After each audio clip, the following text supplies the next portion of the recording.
The well-being movement seems to be taking off. I mean, there's no question about that. So, there are a large number of books about happiness coming out, but this is becoming really respectable academically. So, when you have really top scientists participating in a committee which is commissioned by the president of a major country, this thing is going places, obviously.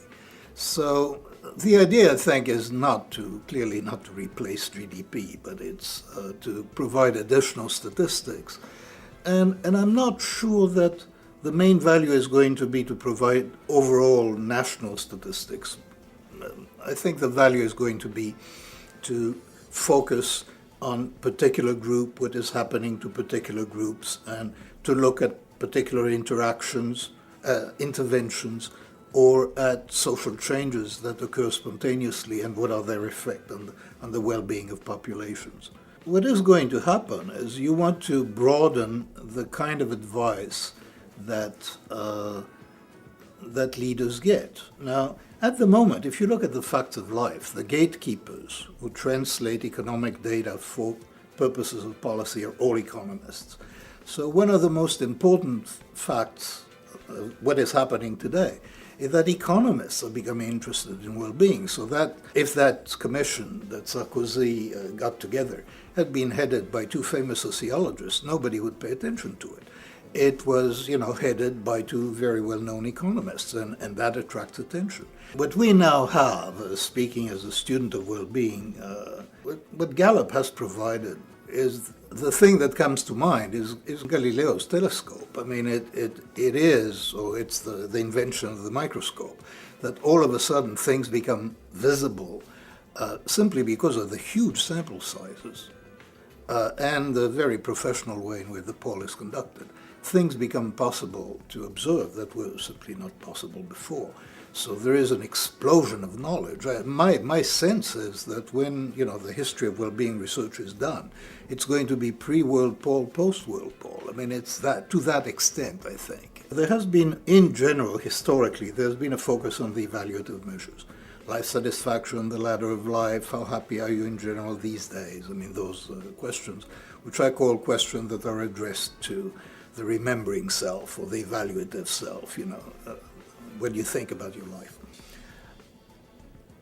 I'm going to suggest that the focus should shift back to emotions.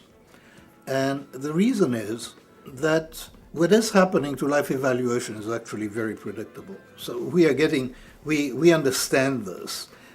We get very good measurements of life evaluation, but we know it's tied very tightly to income and to objective facts of the individual's life. So the high-income people are more satisfied with themselves, the educated are satisfied, the divorced are not, the married are, the religious are, the Republicans are. I mean, so, we get a set of factors that influence that are very familiar. What you get from the emotion data are subtle, but I think very important interactions. So, for example, you find what is the effect of having health insurance when you're healthy and when you're sick.